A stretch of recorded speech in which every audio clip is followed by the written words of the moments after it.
Welcome to Meet the Author, where you can join in on insightful conversations with best-selling and award-winning indie published authors. Your hosts today are Rob and Joan, who themselves are indie published authors, book publicists, and paranormal investigators with Tampa Bay Spirits, based in Tampa Bay, Florida. Thanks for dropping by. And now, on with the show. Hi, I'm Rob. And I'm Joan.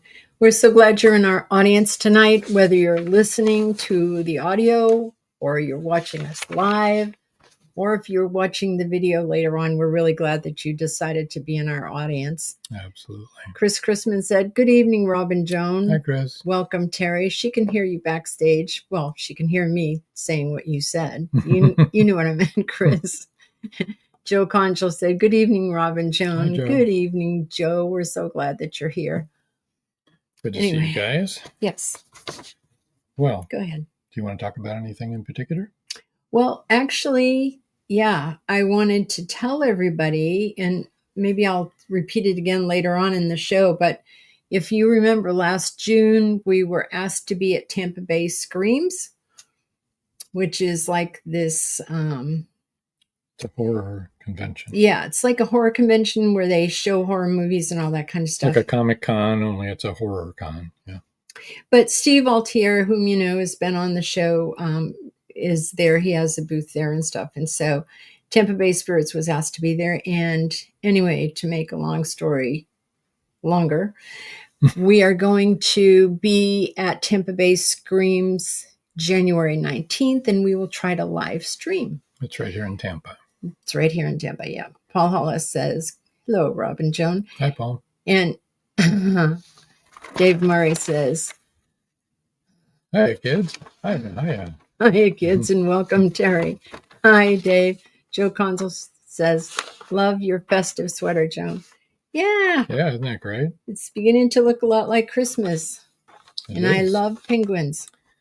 Got a lot Anyway, of stuff. so anyone who's in Tampa, come and see us at Tampa Bay Screams. Yeah, January 19th. And we will try to live stream. And if we can't live stream, then we'll definitely show parts of it on Haunted Campfire Tales.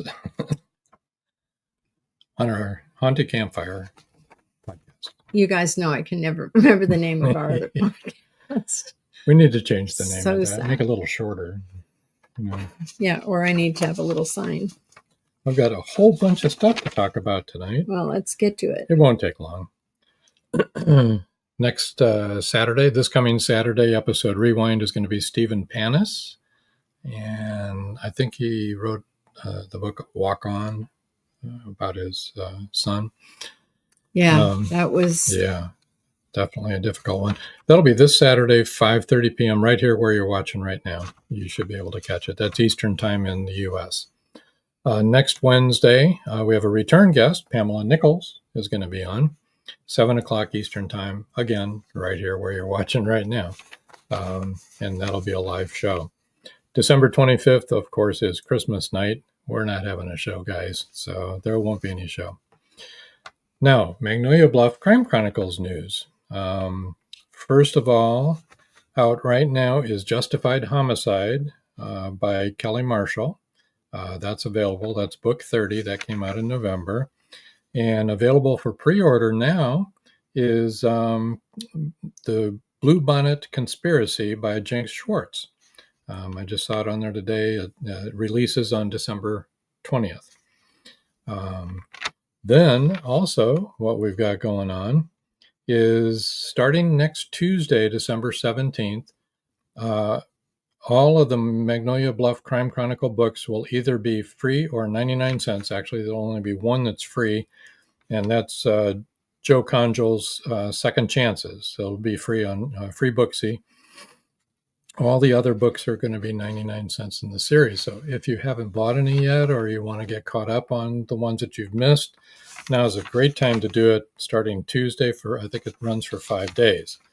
I think most of them also are always on Kindle Unlimited free, most of them. Right. But if you like to buy them and keep them on your Kindle that way, it's a great time to pick up the entire series for like $30. So, yeah. it's like 30 books Yeah. that you're going to get in the same series. So it's pretty cool.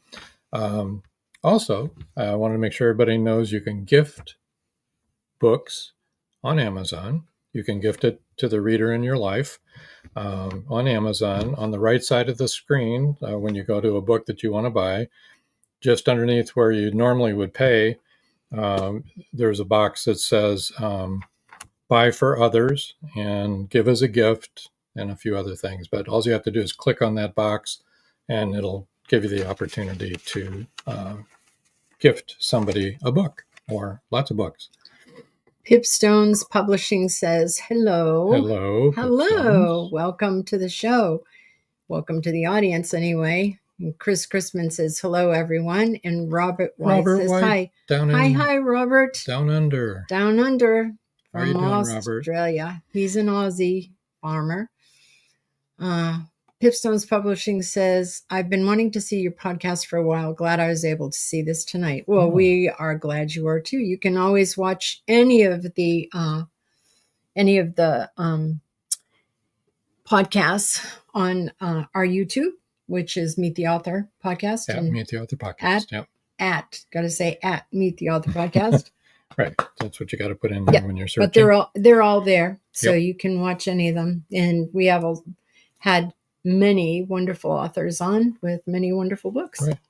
180. This is 185 episodes. So there's lots to catch up on.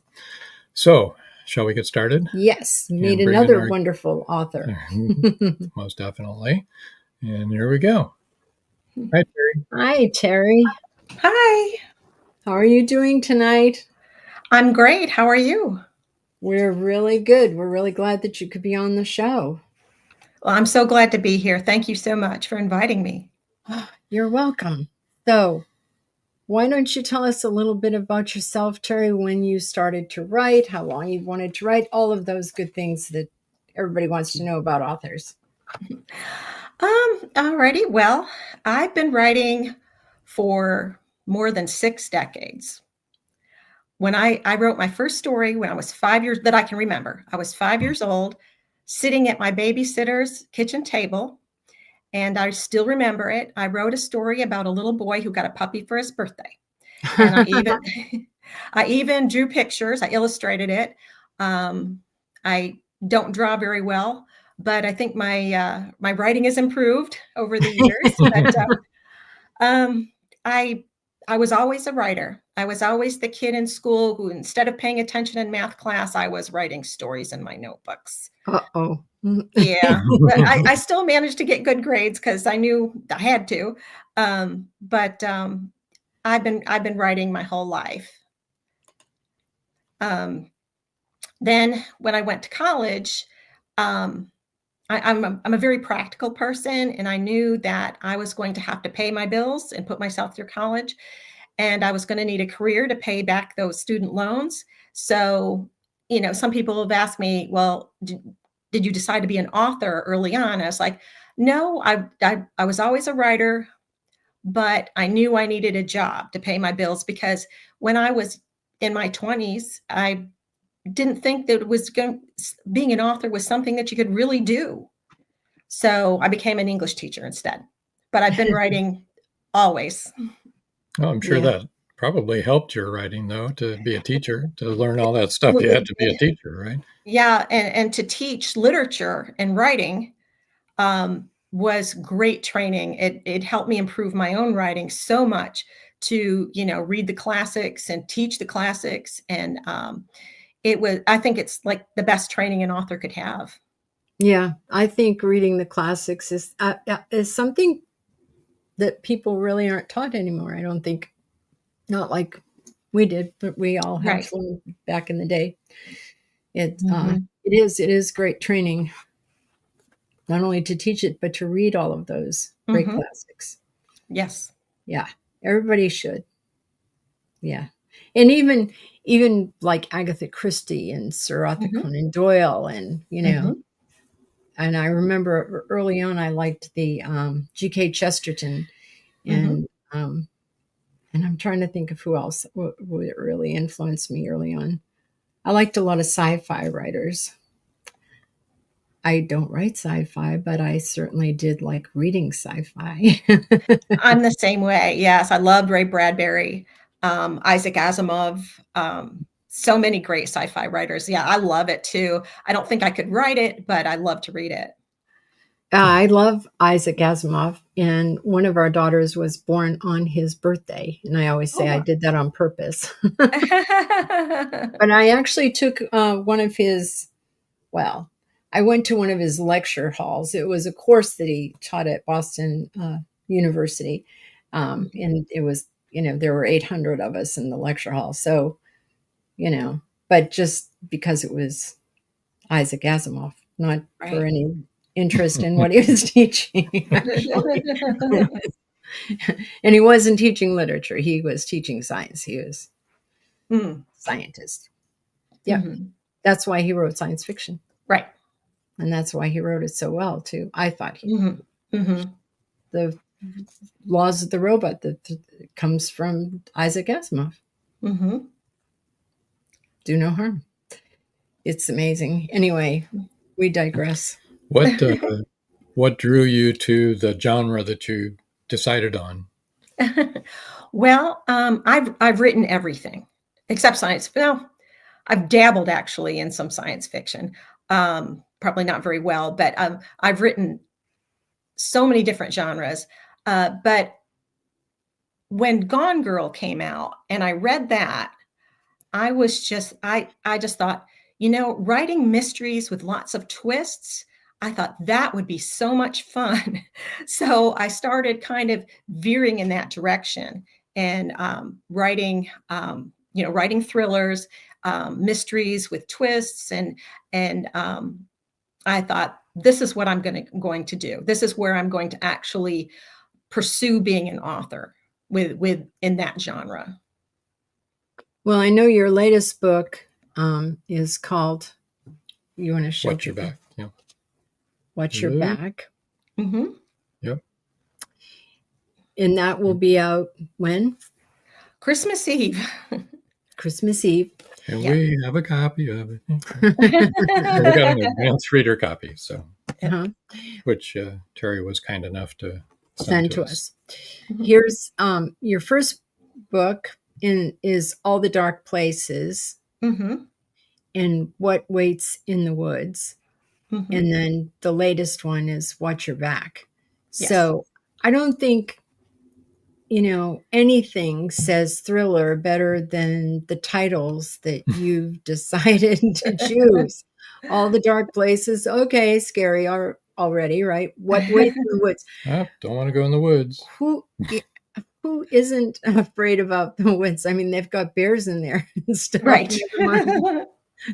Never mind what kind of monster or murderer might be lurking in there. And same with Watch Your Back.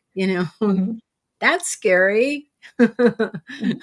I mean, we probably all had dreams about somebody following you or something like that. And it's, that is scary.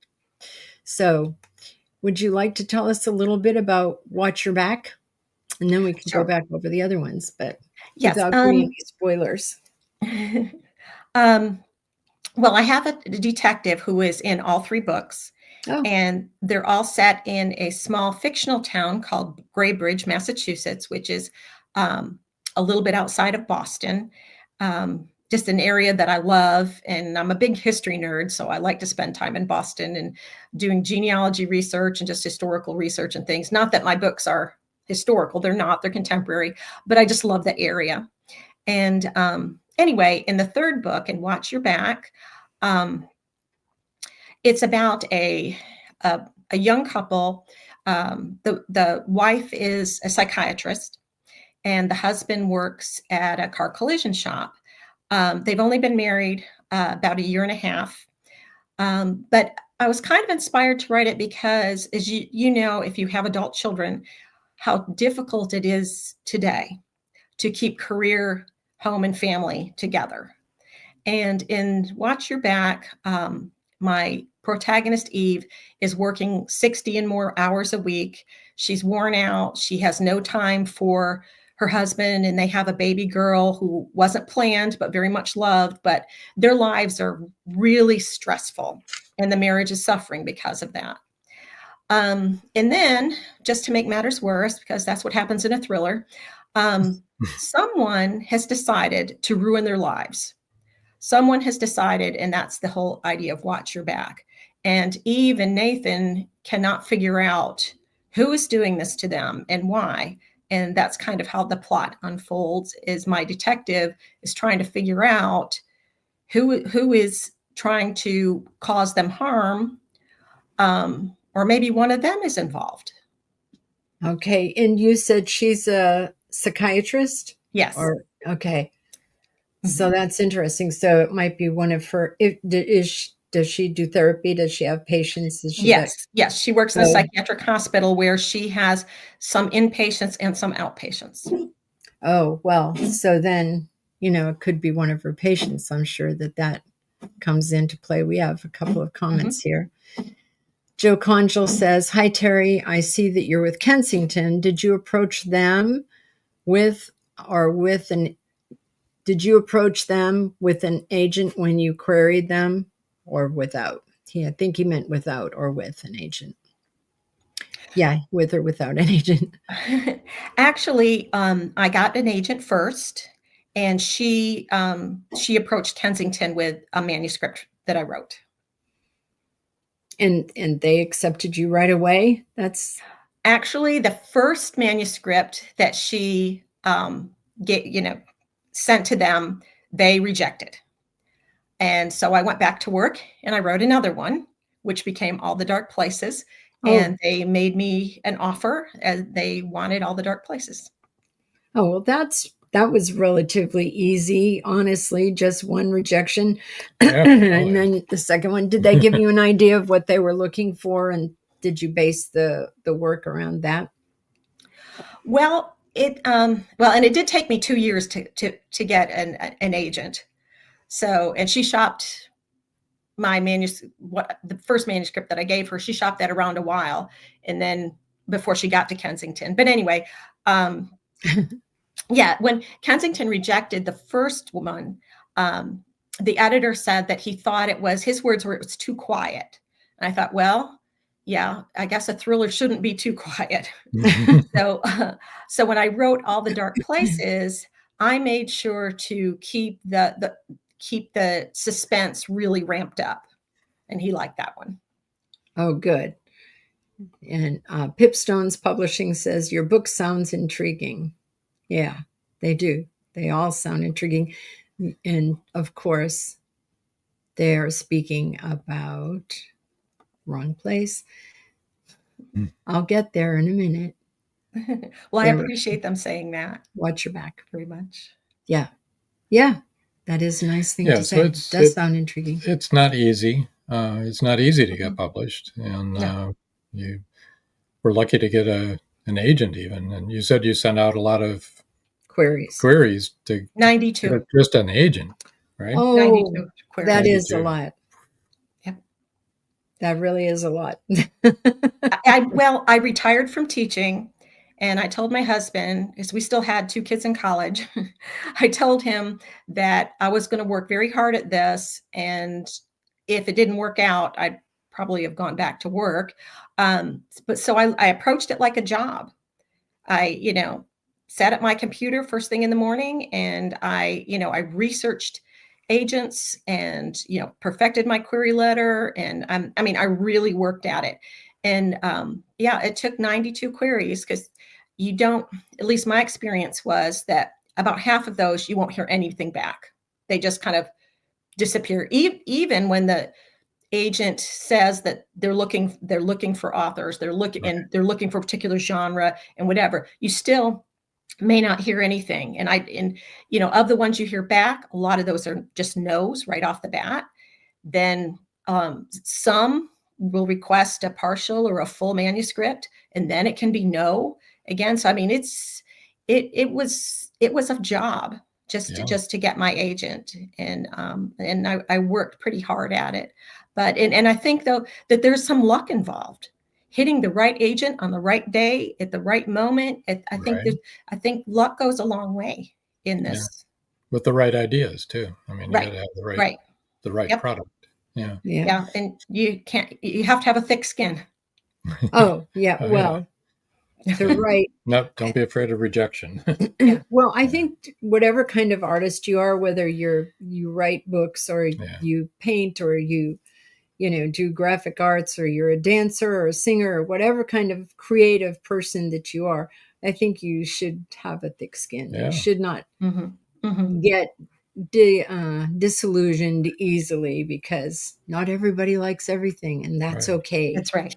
That's right. There's a lot of trolls out there. But I do think there's an audience for everyone. There is. I really do. No matter what your creativity is, I just think everybody should be creative. So Paul Rushworth Brown says hello from sunny Sydney. Hello, Paul. Welcome to the show. Okay, time for our first break, believe it or not, already. Really? Okay. Chris Chrisman says rhino skin. Yeah, Chris, you're right. We need rhino skin for sure.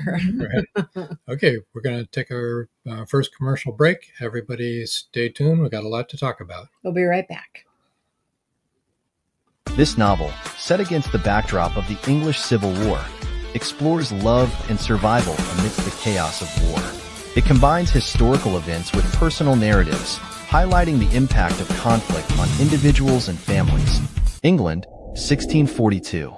When bloody civil war breaks out between the king and parliament, families and communities are driven by different allegiances.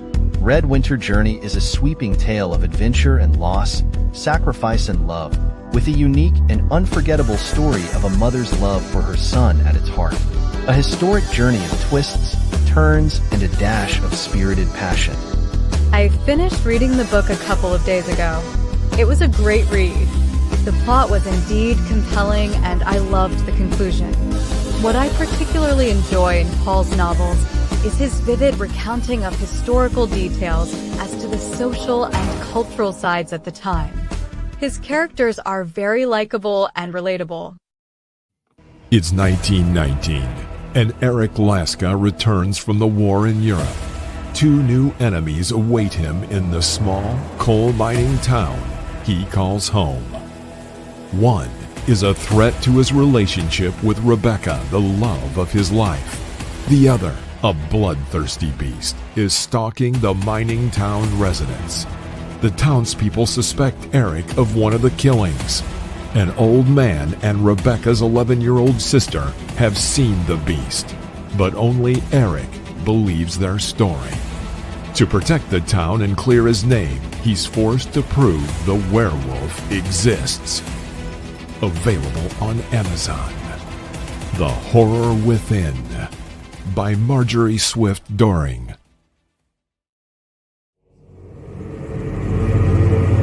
Many secrets are hidden within the darkness of the jungle. Now comes part 4 in the Jaguar series by retired Hollywood scriptwriter George Dismukes.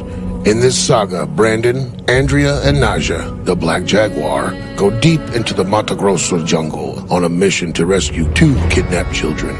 During their journey, they encounter many dangers, including Yanomami Indians, bent on revenge for the murder of one of their warriors. Return of the Jaguar is book 4 in the Jaguar series, starting with 2 faces of the Jaguar, the Lost City, and the Jaguar's Quest. All 4 are available on Amazon, Barnes & Noble, and other bookseller websites worldwide. Return of the Jaguar is a must-read.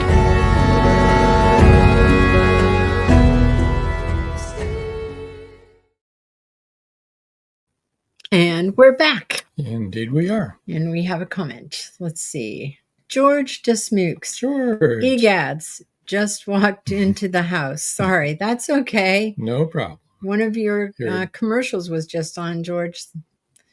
The your latest Naja book. Yeah. So would you like to read a passage from Watch Your Back? Give us a little preview before. Sure. You want to set the stage for us? I'm going to read actually the very first page, which is a prologue. And this is from Nathan's point of view, who is the husband. And it is, time period is right, it says now. I'm floating to the surface in a dark place, or maybe the darkness is inside me. I have no idea where I am. Pain fills every corner of my body. My brain seems to quiver with disparate thoughts, and I can't seem to latch on to what's happened to me, and I'm scared witless. The sharp tang of betadine fills the air, and the smell centers me. It nudges me to consciousness. I hear a clatter as a door opens, then quiet when it closes. A light, cold hand touches my arm, and it feels like needles shooting through my body. But I can't see anything, and a mask over my mouth is pushing air into my lungs. I must be in the hospital. I fight through the cobwebs of my mind, trying to remember how I got here, how this happened. It was dark. I was outside. She hit me in the back of the head, something heavy like a brick or a baseball bat. Then I tumbled down the deck stairs, all 12 of those steep suckers, and landed on the concrete patio below. I lay there in the dark, shivering in the cold, warm blood oozing around my head. Then that's it, all I can recall. Now I'm here, and she's here, in the room with me, sitting close by my bed. I can't see her, but I smell my wife's lavender perfume, her signature scent, and I feel her presence. You always know when Eve enters a room, tall, slim, shiny blonde hair sweeping her delicate collarbones. She's not someone you'd forget or ignore, but our lives took a dramatic turn days ago, weeks ago. I have no idea how much time has passed. It was a perfect storm, and she blames me. Granted, I am to blame. But now I'm here and I don't know how bad it is. Will I die from my injuries? Maybe that's what I deserve. Wow. Well, that makes you want to find out what the heck that is all about. Watch your back.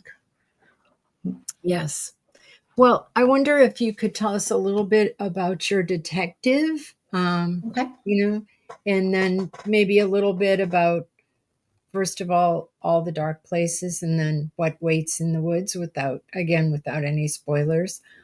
Okay.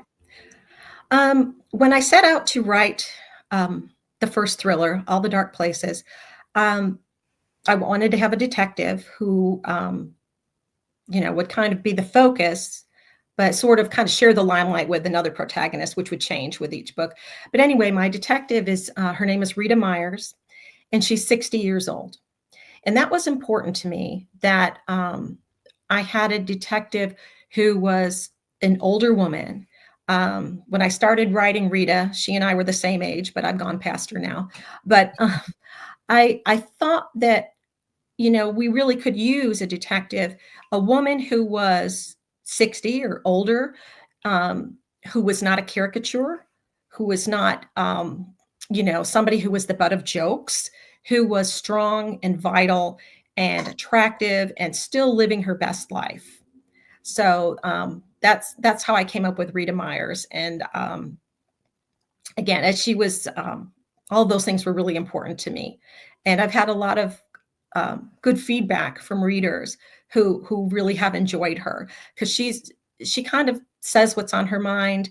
I think, myself having gotten to that age, that you get to a point where you just want to say what, you maybe you don't have as good a filter as you should sometimes, but anyway, she says what she thinks, and she's kind of the backbone of all three books.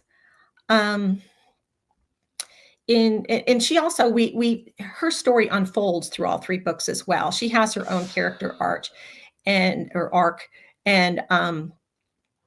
she's working through some things. And in Watch Your Back, which is the third book, we see how she has come a long way in dealing with relationships and her family. She's the baby of a very large family, and they've had their typical, family issues and things. And so Rita does evolve as the books go on.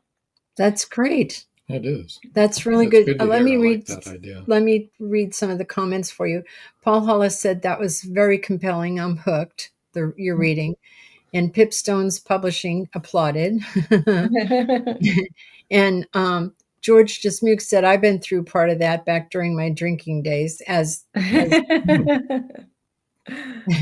and Chris Chrisman said, wow, powerful reading. And then Chris Chrisman also said, I love older characters, dang it, LOL. Well, yeah, you've definitely got an audience. I think that, that's a big part of the reading audience of people that are going to be attracted to that. And Joe Conchal said, I love that. There's not enough older detective protagonists out there. Exactly. Anyway, contemporary ones, Agatha Christie for sure had them. But, and then Paul says, interesting. Yeah, I think that's really good. Of course, 60 is the age of, our oldest kids. So maybe we should write about an 80-year-old. Yeah, there you go. Do you think they'd still let them work? Probably not. Well, Dave Murray said one for the older folks. Go ahead. Yeah, I mean, we read so many books of, people with detectives or other protagonists who are in their 20s and their 30s, and that's fine. But it's like, my thinking is that, I'm a baby boomer and baby boomers read, and I like to read about people my own age. Well, that's what I'm saying. I think baby boomers do read, and baby boomers are the ones who were taught the classics and had to read the classics in school. And before they got banned. Yeah, and we didn't have video games, so we read, Yes. Yeah. And that it's definitely, I think, a large part of the reading audience. And Paul says 60 is the new 40.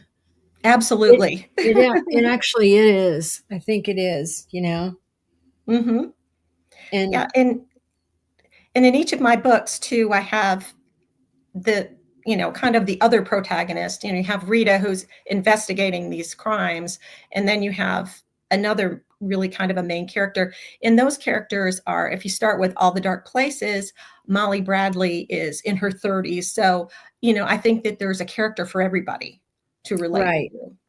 And All the Dark Places. Go ahead. Do you want me to talk about each book? Yes, go right ahead. Okay. All the Dark Places, go right ahead. Yeah, in All the Dark Places, Molly Bradley is 30-something. She's married kind of her Prince Charming. She's living the life she's always wanted. And she wakes up after her husband's 40th birthday party to find that he's been brutally murdered in his home office. Oh. And that all happens in the first chapter, so I'm not giving anything away. And so it's Molly trying to get through all of this. And she's had a troubled past that no one knows about except, very close family and things. But she's had a lot to live down and get over. And her husband was her rock, and now he's gone. And Rita comes in to investigate this murder. And she comes to the conclusion that the murderer was one of the people at the birthday party, one of the Bradley's close friends. Oh, that's terrible. Yeah. So, of course, she's got to figure out why someone who was close to Jay Bradley, who was a beloved psychologist, that, everybody's best friend, why would anybody want him dead? And so, Rita has to figure this out. Molly has to somehow survive through all of this very trauma. Interesting. So you have a psychologist in the first book, and I know in your latest book. How about What Waits in the Woods? Is there a psychologist in that one? No, I've taken a very different track there because I don't want to write about the same kind of things. What Waits in the Woods is, of course, Rita's there to investigate. But the other main character is a 29-year-old former ballerina.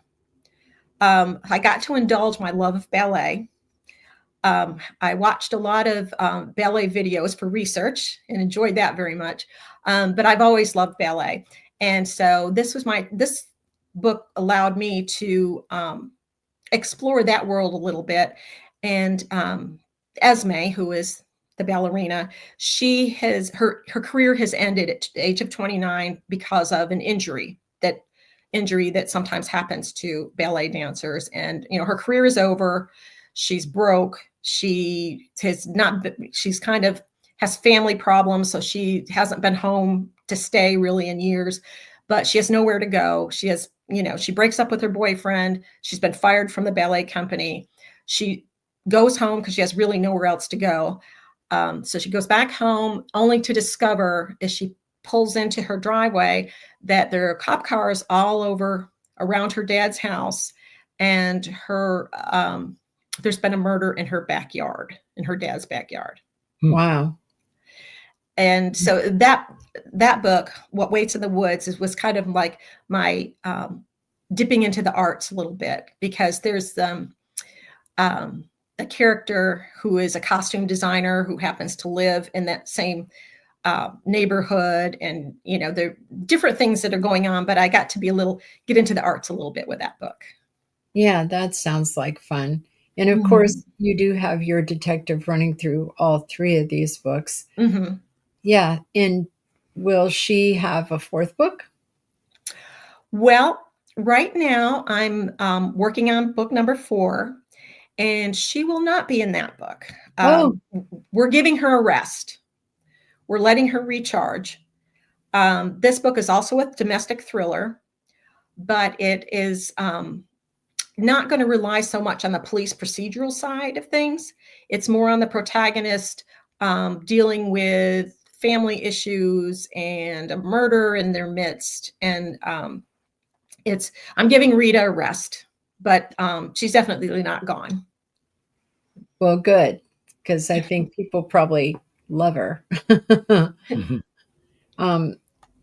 Paul Rushworth Brown said, interesting how many teachers are authors. Why do you think this is? Any thoughts, Terri? Well, I don't know about teachers in general, but I know with English teachers, I decided to be an English teacher because I love books. I love literature. And again, I'm kind of a practical person who knew that when I graduated from college, I was going to have to pay back my student loans, and I was going to have a job. And what job can you get where books are front and center? And that is, teaching high school English was one of the few jobs where I could indulge my love of books and writing and things. And it just seemed like a natural progression from that. So I think teachers are people who think a lot, if that makes sense, that we, we're interested in things, and in reading and writing and things like that. So I think it's kind of a natural thing to be a writer if you're a teacher. Yeah. So Makes sense. We know other English teachers that have become authors, and Linda Pirtle, for example, she was an English teacher and then she was a principal. And that brings us to Joe Congel's question. So, Terri, are you a plotter or a pantser? I am both, in a way. I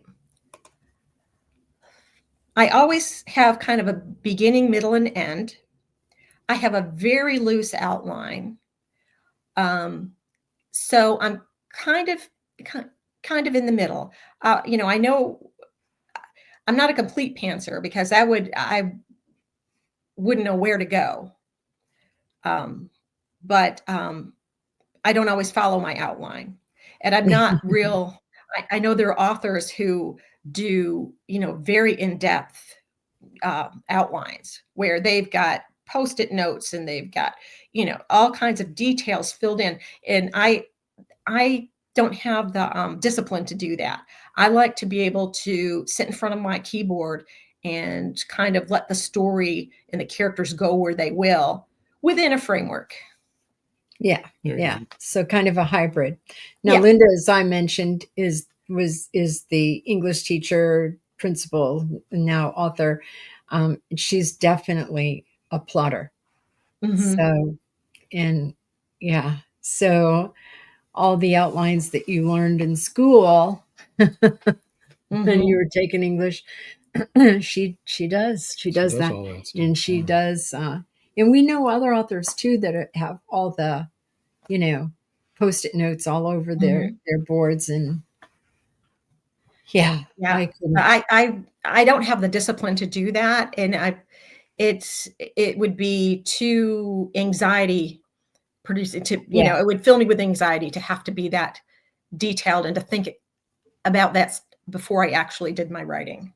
Now, I don't know if you do this, but we keep a running notes on the age and what the people look like and what their names are and their middle name and their last name and all that kind of thing. And we keep that so that we can refer back to that, because otherwise, frankly, we'd forget while we were writing. They would have brown hair in chapter 1 and blonde hair in chapter 3, and that would be good. Yeah, when I started writing All the Dark Places, I did come up with a whole fact sheet on Rita and her whole family. And she's the baby of 9 kids, and I had everybody's name. And I mean, that I can do that, filling out sheets of characters and their characteristics and that kind of thing. It's like you say, you forget as you're writing. And I mean, obviously we all make mistakes, but boy, readers will find them. Yeah. Oh, yeah. A lot of it you don't even use. When you think about them. Some of those things just aren't important once you get on the story. But we actually do that. We do. I mean, we do it a very detailed one about how old they are and what happened at a certain age. And we may not even use it in the story, but we know it. And it fleshes out the character for us, I think. I think that's why we do it. We need to take our last break. And when we get back, we'll let everybody know how to reach you and we'll talk some more. Yeah. Okay. So don't go away, folks. Don't go away. The clock is ticking. Can Gracie uncover the truth? Philip Pliant is the wealthy opportunist plastics dealer and CEO of Pliant Industries. He's also a master thief, creating a pervasive threat to the manufacturing infrastructure in the Caribbean islands markets. With the cartel as his stealth client, the naive city leaders have been seduced, enabling the production of more than 3-dimensional building materials. The expected profits are monstrous. Is the art group, now led by Gracie and the family heirs, strong enough to win against this predator? Can JJ's cats act on the root cause analysis in time? Will Gracie be able to squash Pliant and the cartels? Gracie never considered their lives would hang in the balance. The clock is ticking. 5, 4, 3.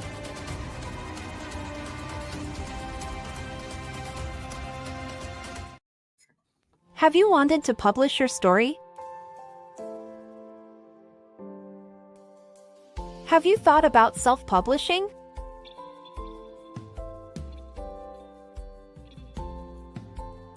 Today is your day. 5-star Amazon review. Self-publish your ebook on Amazon for free in 2024. This ebook is available on Amazon by Becca L. Jones.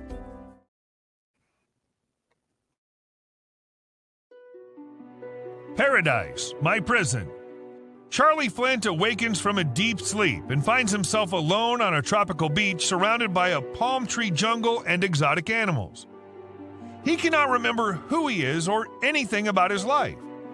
First, he must find food and build shelter and protect himself from hidden dangers. As his memory gradually returns, it reveals what a very flawed person he is. A man who made too many mistakes, made too many enemies. The implications of the truth are staggering. How did Charlie get there? And will he save himself? Paradise, My Prison is the riveting new suspense thriller from retired Hollywood scriptwriter George Dismukes. Paradise, My Prison by George Dismukes is available in jacketed hardcover, softcover, and all ebook formats worldwide. And we're back. Once again. Yeah. And I just realized the protagonist of James's latest book is a 77-year-old woman. Oh. And she's feisty and smart and gets herself out of very difficult situations. So One thing about being older is you can fly under the radar because a lot of people don't pay any attention to you. that's the premise. Exactly. Yeah. So you can solve a case pretty easy, right? Yep. That's sad but true. I mean, really, you can be waiting in line and they will look at every young person in there and just their eyes just go right over you and you're like, hello. Yes, that's true. Ageism is a real thing, folks. It really is. Let me bring up where they can. Well, really, we just need to bring up this one place, and that's Terri's website. And it's terriparlato.com. Easy to remember and easy to find. And for those of you who are listening to the audio portion of this show, it's TerriParlato.com. And if you go there, you can find all of her social media links in that one easy place. So that was easy peasy. That's for sure. And guess what we never put up? Oh, I forgot to put that up. Yeah. Oh, well. We'll eventually Sorry get the about hang that. of this. Yeah, one of these days we'll learn what we're doing. I wanted to ask you about your covers. Okay. One thing I like is, and noticed right away, is one letter on each cover is either upside down or backwards. Can you tell us what happened with that? Well, Kensington has a great art department. And the man who has done all three of my covers, he started that. I was thrilled with it. I thought it was a great idea. With thrillers, things are not always what they seem. You have twists and things that have to be discovered. And it just seemed to make sense that, things were sometimes backwards or upside down. Yeah. So in all the dark places, the A in dark is upside down. And what waits in the woods, the D in woods is inverted. And in watch your back, the R is backwards in your. Well, there's no other R except in yours. So I guess I didn't need to say that. And Paul Rushworth Brown says, I love it. Yeah. Yeah, it's very, very. I was very pleased. I was very pleased with. I see why you were. Cover art. Yeah. It's very unique. You know? You don't see that. And see, that's letting a creative person, do their own creative expression of something. And yes, I mean, I had no input on the covers, and it just, I'm not a visual artist, so he is. That's his, his genre, and he did a great job. Yeah, I think so too. All the dark places conveys darkness with the dark. There are dark trees for those of you that are just listening, and a bright lit window, but a dark house. So that conveys that they're all different kinds of dark places. Paul Rushworth Brown said, I took the day off work just to watch this show. Well, thank you, Paul. That's nice. That was good very to see nice. You. Glad you came. Yes. Yeah. And then in What Waits in the Woods is actually like really, for those that can't see this, it's really dark flowers in the background in like a teal and red. And they're almost growing over the words. The title. Yeah. And then the title is in red, and that's really cool. And then Watch Your Back is a home. This looks like a very nice home, an inviting home. And then, of course, the strange part is the R and the your, and there's a slash coming down through all the words. Yeah, it's almost like it's peeling down the veil. A veil. Yeah, it does look like that. Chris Christman said, you have to trust your cover designer. Yeah. So So another thing our folks like to know about is how is Kensington with your marketing? They're they do a good job. I've been so pleased. Um, I mean, when I'm writing, I'm in my wheelhouse. I know, I'm comfortable. I understand the process, but the business aspect of being an author, from, promotion to social media, all of that, that has been a huge challenge. It's not something that's natural to me. Um, it's been very tough, but Kensington has been great with, their marketing department. They have done so much to help me that, um, I have no clue how to do any of that. So, Yeah. Like we talked about in the pre-show, it's shocking to all authors. I think you write the book and you think, whoa, this is cool. I wrote a book. This is awesome. And then you're like, wait a minute, how am I going to get people to right. read this book? Mhm. And then we have to do the marketing, Mhm. which is why we started this podcast to begin with, was to help authors because it's tough. Yes. I think Paul Hollis has talked about it more than once, that when Paul started writing and we started writing, there were about 1 million authors on Amazon. And I think that Paul said right now there's about 32 million. Wow. So it's a lot tougher nowadays to get your book noticed. Mhm. I mean, it really is. It's a really tough game. So many Mhm. people are writing. Yes. And everyone's an author. It's no longer a unique thing. Mhm. Well, people still are always like, oh, you're an author? Yeah, but you know what I mean. A lot of people are writing nowadays, and Yes. Yeah. and it's really tough to get noticed. Mhm. I think especially mystery thriller genre is well populated with authors. I Yes. think it's Yes, a really, very, very crowded field. it is. It is a very crowded field, and it's difficult to get noticed. But Mhm. I think it's a crowded field because so many of us loved that genre, to read that genre, and that's why we love writing that genre. Mhm. And it's fun Yes. to be able to legally murder people.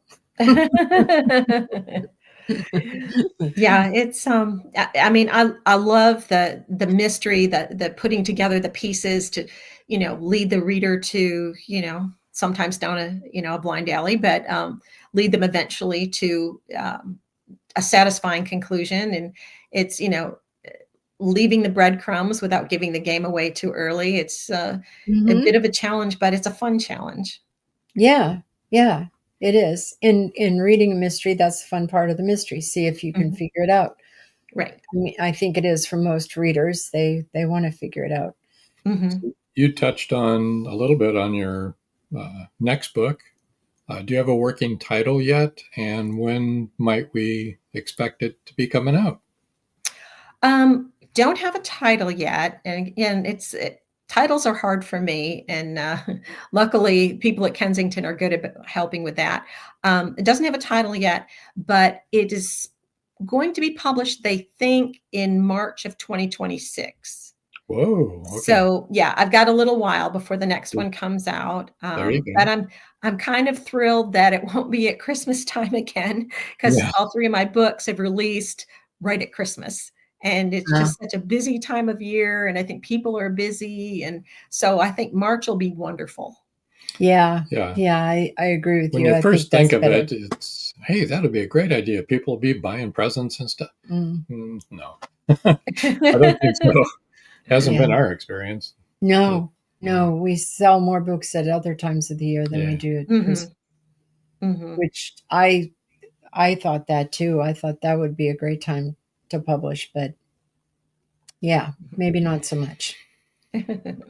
But so March might be a really good time. Though I do know, like, we're doing that Booksy thing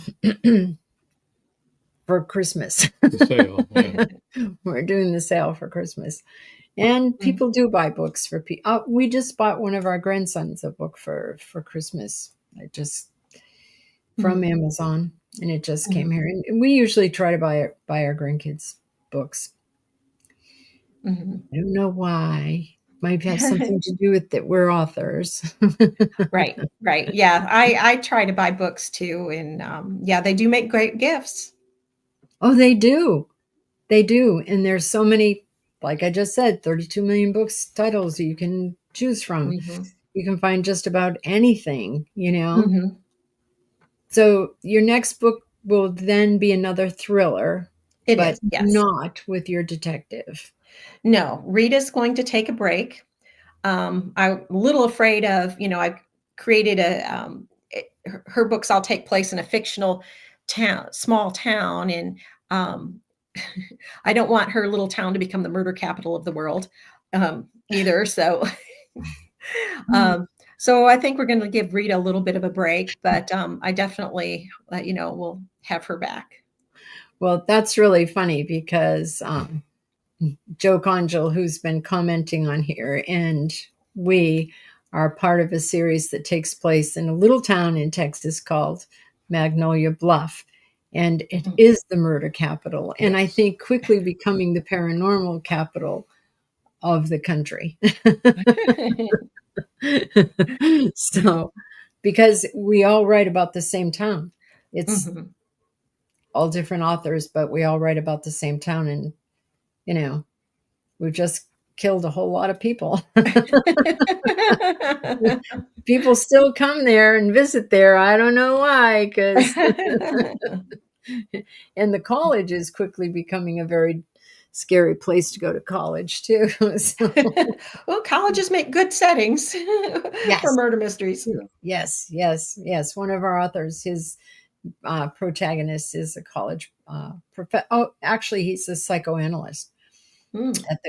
He teaches psychology and he's a working therapist at the college both. So yeah, it's really, his books are very interesting. Well, we love all of the books. We love all of our authors, and your books really sound great. I think that the titles really grab you, like All the Dark Places. That's scary. What Waits in the Woods, that's really scary. And Watch Your Back is also really scary. So those are all really good titles. Thank you. Anyway, I think we've just about run out of time. We're getting there, aren't we? Alrighty. Thank you so much for joining us, Terri. Thank you for having me. I'm so grateful. Like, as we talked about, it's hard to get your books noticed out there. And so I am so very grateful for everybody who's helped me in this journey, and grateful to both of you. And it's been just a joy talking to you. Thank you. It's been wonderful having you on. And Joe Conjal said, and if you want to check it out, they'll all be on sale Tuesday the 17th, LOL, which I don't know if you were listening, but we already said that, but it bears repeating. All of our books will be on sale, and Joe's will be free. Joe's is free. Yeah. And you can find them all on the series page for Magnolia Bluff Crime Chronicles on Amazon. But this will be a sale through Booksy. I don't know if you've ever done Booksy, but you should check it out. Right. It's a marketing thing. There you go. Yeah. Okay, we're going to move you over. There we go. And let's see, what else we want to talk about here? Anything? Nope, I think we talked about it all. Yeah. Okay. Joe Conjal says, another great show tonight. Thank you, Terri. And of course, Robin Joan. Thank you, Joe. Thanks, Joe, for showing up. Paul Hollis said, another wonderful show. Thank you, Joan, Rob, and Terri. Thank you, Paul. Thank you. Our audience is the best audience in the world. Chris Chrisman said, thanks for another great show. Thank you, Terri. Thank you, Chris. Yeah.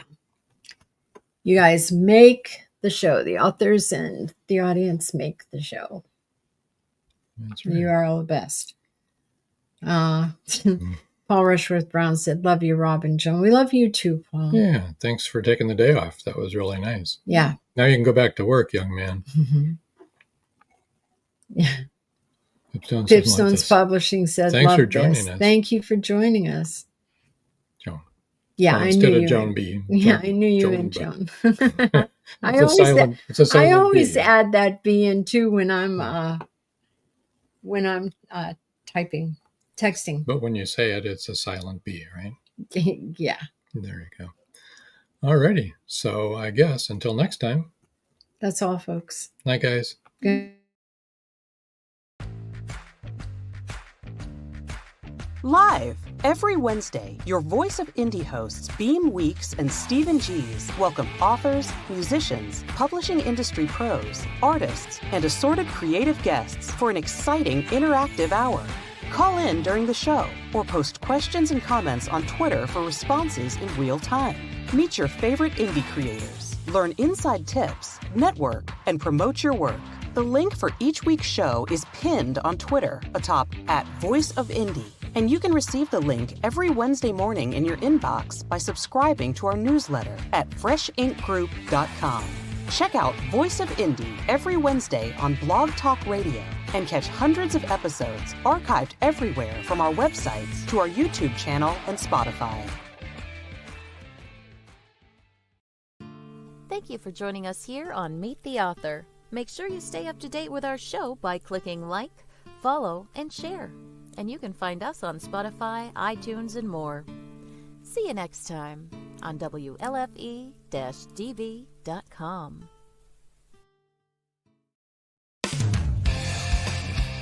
You've been listening to WLFE-DB.com, where our shows are your shows. Thank you for joining us here on Meet the Author. Make sure you stay up to date with our show by clicking like, follow, and share. And you can find us on Spotify, iTunes, and more.